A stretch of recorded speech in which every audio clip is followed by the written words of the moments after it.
Wednesday, July 2nd. I'm T. Waldron here with my awesome cat, Pumpkin. Good morning, Pumpkin. So we are here, I think I just said it's July 2nd. I don't know. I have a giant cup of coffee here, which I'm going to take a sip of. Cheers. Here's to you. It's coffee with a little bit of vanilla protein shake. Oh, that's good. It's good. It's a little hot. So I also made myself an iced coffee, leftover coffee from yesterday. So cheers to you. I also made, I have a lot of work today, so I have 4 drinks here. One is water, of course, and then the other one is the vitamin drink. So good morning, if you're just joining us. Stay hydrated. I have so much work to do, and I'm not going to allow myself to get up from this chair until I accomplish the things that I need to get done.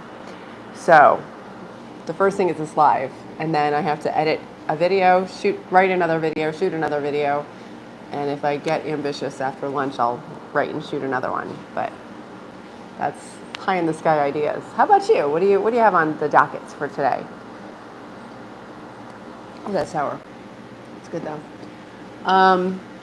Yeah, I just feel really good. It's the second half of the year, July 2nd, here in the U.S.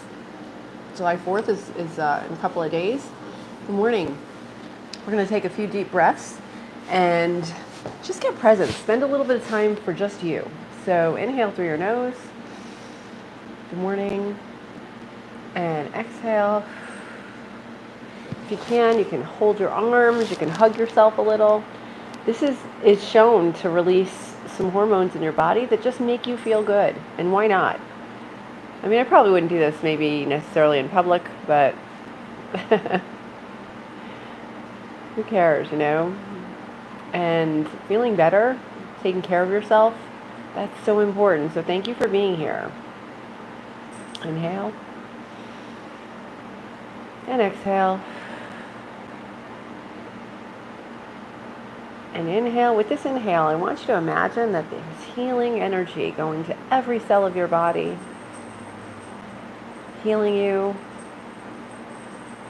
And then as you exhale any negativity, any pain. Visualize that. And inhale.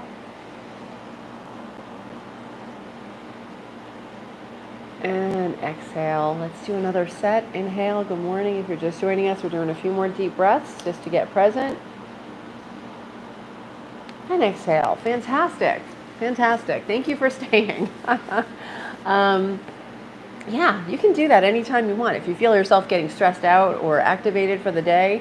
Oh, good morning, Daryl. I think you've been here before, but welcome back, or welcome if you're new. Yeah, this is a little bit of gratitude with attitude. I read from the book, The Game of Life and How to Play It by Florence Scovel Shinn. And we finally finished the chapter on casting the burden. So that one felt like it went on forever. But she talks about manifesting. Good morning, Sasha.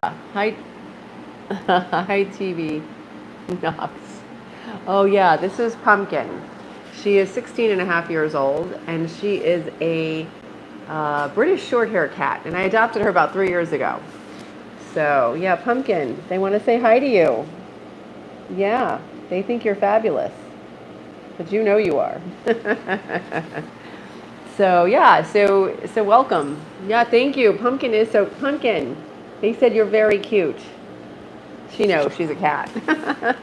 Anyway, yeah, she's gotten me through some tough times. That's why I named my channel Chatting with My Cat, because I would just come home from whatever stress or whatever was happening and just talk to her.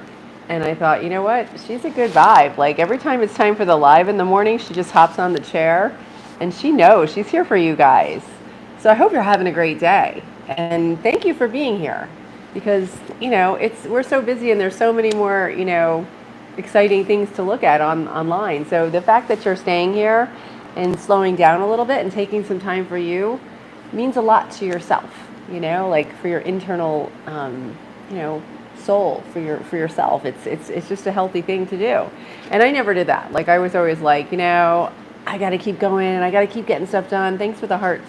But you know, slowing down and being there for you actually unlocks your power. It unlocks your abilities. It unlocks your mind to like Maybe see things in a different way. Maybe you don't have to work as hard to get better results, which I found to be true, which was it's counterintuitive. You think I got to go, go, go.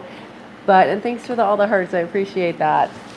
But yeah, you don't have to necessarily work harder.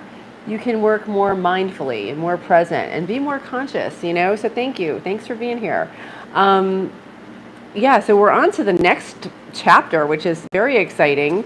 I don't even know. I lost my bookmark, so I got to find it now. Oh, here we go. Casting the Burden. We're on page 44 of the book. I didn't even know what this next chapter was, and it's love. So that is so perfect. Okay, and again, this book, if you're not familiar with it, it's The Game of Life and How to Play It by Dr. Florence Scovel Shinn. She wrote this 100 years ago, and she self-published it just in America in 1925. And it was only 5 years after women got the right to vote. So we were kind of second-class citizens as women here in America. And she's like, I'm a metaphysician. I'm going to publish my book. So I give her a lot of credit. So here we go. This chapter is called Love. And it's every person on this planet is taking our initiation in love. A new commandment I give unto you, that ye love one another. Opensky states in Tertium Organum that love is a cosmic phenomenon and opens to us the fourth dimensional world, the world of the wondrous. Wow, that is so beautiful. Okay. Yeah, Jake, this is mother energy, so please don't be rude in the comments. You can just keep on going, or just sit and join us, and just be polite. So she goes on to say, real love is selfless and free from fear. It pours itself out upon the object of its affection without demanding any return. It is in the joy of giving. Love is God in manifestation and the strongest magnetic force in the universe. Pure, unselfish love draws to itself its own and does not need to seek or demand. Wow, that is so beautiful, you guys. I'm so glad we read that together, and thanks for hanging. I'll finish this paragraph. I want to see what she says next. Scarcely anyone has the faintest concept of real love. We are selfish, tyrannical, or fearful in our affections, thereby losing the thing we love.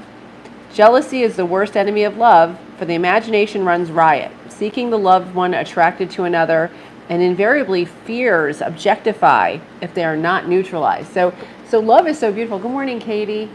Thanks for joining us. I just read a little bit from the book, The Game of Life and How to Play It, by Dr. Florence Scovel Shinn. She was a metaphysician.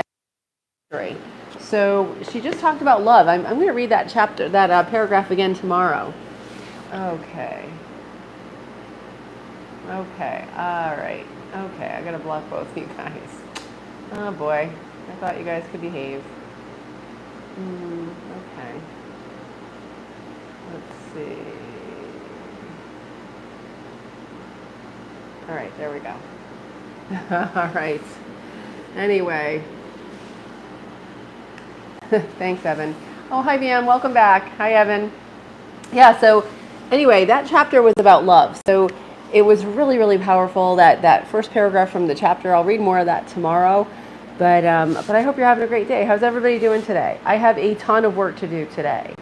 I'm a full-time student going for my doctorate in metaphysical life coaching because I read the book, The Game of Life and How to Play It, and I wanted to become a metaphysician like Florence Scovel Shinn, and I started doing that this past December.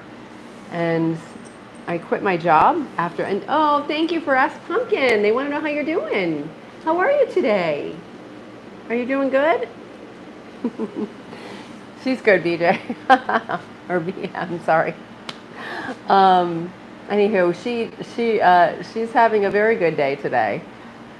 Like, we hung out a lot on the floor last night because it's so hot here. So it's like the coolest place is on the floor. So she was laying there and trying to stay cool. I don't know if you're warm where you are, but we're near New York City on the East Coast, and the heat just, won't quit.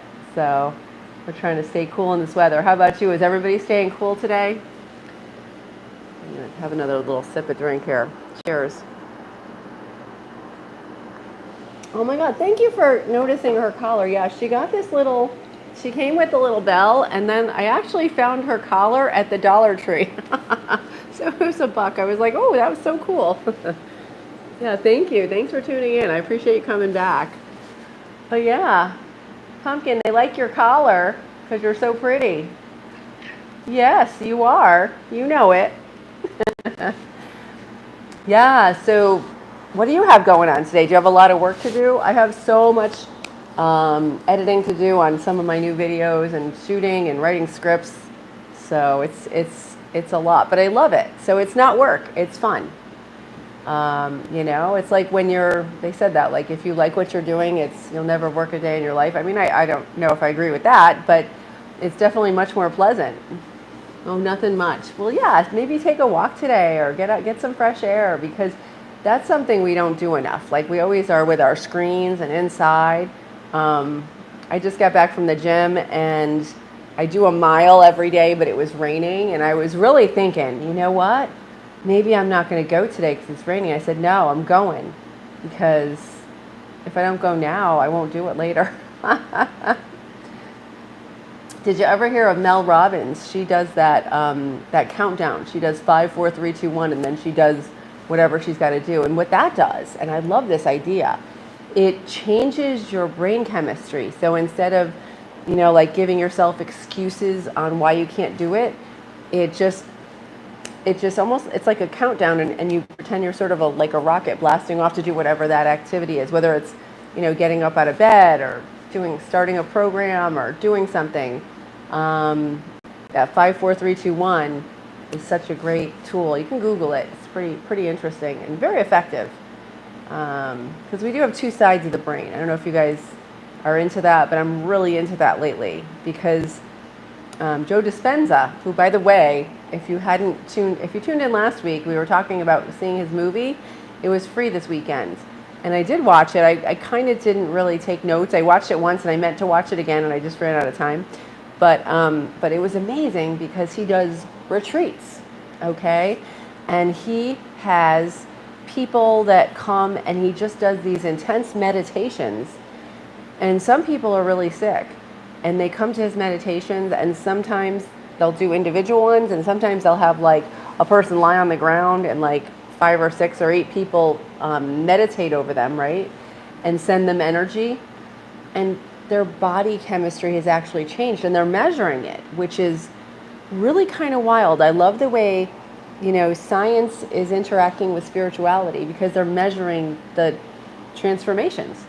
And one lady, she had a thyroid problem and they took out her thyroid, right? Her thyroid was gone. And she went to the retreat. And then she went to her doctor for like a checkup after the surgery. And the one doctor said, you know, her endocrinologist said, go back to your surgeon. He didn't take your thyroid out. And then the surgeon's like, she went to the surgeon and he goes, yes, I did. Tell her she doesn't know what she's talking about. So they were like fighting. It turns out the woman regrew her thyroid and it was functioning. Like people have regrown thyroids. Maybe the doctor said maybe he's seen it in his 30-year practice, maybe twice. But they weren't functioning. And this woman regrew her thyroid and it was functioning. So we have a lot of power in our minds and why not unlock that? It's available to all of us, but we have to be mindful. And I appreciate you being here because that means you're open to this, hopefully, you know, and you're like, maybe this stuff works. And that's really what I'm studying now in my classes is how our mind, and that's metaphysics, okay, how our mind affects our reality. And our minds are so powerful. So I better get to work. I could sit here and talk to you guys all day. This has been lovely, but I got to get going. All right. But I hope you have a great day. And thank you so much for tuning in. I really appreciate it. And if you like this kind of content, talking about how you can be your best self and how spirituality, it affects your life, but it's also science-based, so it's not just woo-woo. Check out my channel. Oh, and there's Fractal. That's Pumpkin's friend, Fractal. Say hi. Did you want to say hi to everybody? Yeah, last year, Pumpkin was slowing down, and I was worried about you, Pumpkin. So I got her Fractal, and they're finally just becoming sort of friends. And I call her Fractal after fractal geometry. Huh? Hi, Fractal. What do you think? Yeah, she's so cute. But she's a totally different personality than Pumpkin. And if you look, I got her a really cool, it's like got galaxies on it because I was studying string theory. And I said, ooh, you're like fractal geometry. We'll do string theory. So I'm a nerd, man. If you didn't know that, now you know. Anyway, I hope you guys have a great day, and thanks for tuning in. And I'll see you tomorrow, same time, same bat channel. From myself to yourself. Thank you for joining me on this journey. Bye, guys.